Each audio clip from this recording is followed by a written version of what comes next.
Hi guys, ഇന്ന് നമ്മൾ വെറൈറ്റിക്കായിട്ട് നമ്മുടെ തൊടിയുടെ മേക്ക് ഓവറാണ് കാണിക്കാൻ പോണത്. തൊടി എന്ന് പറഞ്ഞാൽ പറമ്പ്. അപ്പോൾ ഇപ്പോൾ കിടക്കുന്നത് എങ്ങനെയാണെന്ന് നിങ്ങൾ കാണും. എന്നിട്ട് വന്നിട്ടുള്ള മാറ്റമാണ് പിന്നെ നിങ്ങൾക്ക് അതിശയപ്പെടും. അത്രയ്ക്ക് നല്ല മാറ്റം വന്നിട്ടുണ്ട്. ഇപ്പോൾ കണ്ടോ, റബ്ബർ ഏതാണ് തെങ്ങ് ഏതാണോന്നൊന്നും അറിയാത്ത രീതിയിൽ അങ്ങനെ എല്ലാതും കൂടി ഒന്നിച്ചൊരു ഒഴുക്ക ഇങ്ങനെ കിടക്കുകയാണ്. തെങ്ങിന് തടമൊന്നുമില്ല, ആകെ അവിടെയും ഇവിടെയും തിണ്ടൊക്കെ പൊളിഞ്ഞും ഒരു വരപ്പൊന്നുമില്ലാതെ കിടക്കുക. അപ്പോൾ കുറേ ആയി തൊഴിലുറപ്പുകാർക്ക് കൊടുക്കണം എന്ന് പറഞ്ഞിട്ട് ഇപ്പോഴാണ് സാധിച്ചത്. അപ്പോൾ അവർക്കൊന്ന് കൊടുക്കുകയാണ്. എന്നിട്ട് വന്നിട്ടുള്ള മാറ്റം നിങ്ങൾ കണ്ടിട്ട് നിങ്ങളുടെ അഭിപ്രായം പറയണേ. അപ്പോൾ ഇതാണ് ഇപ്പോൾ കിടക്കണ ലെവല്. റബ്ബറിൻ്റെ ഇലയൊക്കെ കൊഴിഞ്ഞ് ആകെ അലങ്കോലപ്പെട്ട് കിടക്കുകയാണ്. അപ്പോൾ അത് അവർ വന്നിട്ടുണ്ട്. അവരെ സാധനങ്ങളൊക്കെ തലേന്ന് അവർ കൊടുന്ന് വെച്ചു. ഇവിടെ നിന്നാണ് ഫസ്റ്റ് തന്നെ വഴീൻ്റെ അവിടെ നിന്ന്.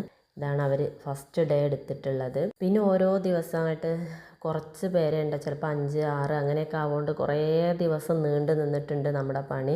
അതിൻ്റെ ഇടയിൽ ഒരു 4 ദിവസം അവർ ലീവ് ഉണ്ടായിരുന്നു. പിന്നെ അത് കഴിഞ്ഞിട്ട് നമ്മുടെ തന്നെ വീടിന് ചേർന്നല്ലാതെ കുറച്ച് വിട്ടുള്ള സ്ഥലത്തായിരുന്നു 4 ദിവസത്തെ പണി അവിടെയായിരുന്നു. 18 ദിവസത്തോളം നമുക്ക് പണി ഉണ്ടായിട്ടുണ്ടായിരുന്നു. അപ്പോൾ ആ ദിവസങ്ങളിലൊക്കെ നമ്മൾ അവർക്ക് വൈകുന്നേരത്തെ ചായ നമ്മൾ കൊടുത്തിട്ടുണ്ട്. അതിലേക്ക് പലതരം കടികൾ, ഇപ്പോൾ ഒരു ദിവസം അവിലും നാളികേരവും ഒക്കെ ഇട്ടാണ്ട് അത് കൊടുത്തിട്ടുണ്ട്. പിന്നെ ബിസ്ക്കറ്റ്, മിച്ചർ, റസ്ക്, ചിപ്സ്, പഴംപൊരി, ഉള്ളിവട, പൂള പുഴുങ്ങിയത്, ഒരു ദിവസം പൂളയും മീൻകറിയും, അങ്ങനെ അവർക്ക് ചായക്ക് എന്തെങ്കിലും കടി ഇട്ട് കൊടുത്തിട്ടുണ്ട്. വെറും ചായ ഇട്ട് നമ്മൾ കൊടുത്തിട്ടുണ്ടായിരുന്നില്ല. പിന്നെ ലാസ്റ്റ് കഴിയാറായ ആ ടൈമിൽ ചിക്കൻ ബിരിയാണി ഉണ്ടാക്കി കൊടുത്തിട്ടുണ്ടായിരുന്നു. അന്ന് നമ്മൾ നമ്മുടെ തൊടിയിൽ പണിയെടുക്കാൻ വന്ന എല്ലാവരോടും വരാൻ പറഞ്ഞിട്ടുണ്ടായിരുന്നു ഉച്ചയ്ക്ക്. നമ്മുടെ സന്തോഷത്തിന് അവർക്ക് അതൊക്കെ ചെയ്തു കൊടുത്തിട്ടുള്ളത്.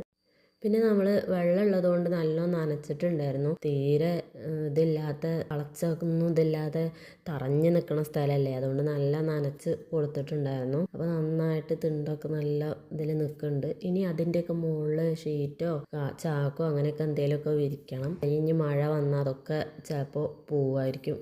അപ്പോൾ അതും കൂടിയും ചെയ്യാണ്ട്. പിന്നെ ചുറ്റുവറുള്ള ചമ്മലകളൊക്കെ വാരി നമുക്ക് തെങ്ങിൻ്റെ തടത്തിലിട്ട് കൊടുക്കണം. അതൊക്കെ ഉണ്ട് ഇനി പണി. അപ്പോൾ റെഡിയാക്കിയ വീഡിയോ ഒന്ന് കണ്ടുവരൂ. എന്നിട്ട് നിങ്ങളുടെ അഭിപ്രായം നിങ്ങൾ കമൻറ്റ് ചെയ്യണേ.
ഇന്നത്തെ നമ്മുടെ വിശേഷം ഇതായിരുന്നു. അപ്പോൾ വീഡിയോ എല്ലാവരും കണ്ട് നിങ്ങളുടെ അഭിപ്രായം കമൻറ്റ് ചെയ്യുക. അപ്പോൾ അടുത്തൊരു വീഡിയോ ആയിട്ട് വീണ്ടും വരാം. ബായ്.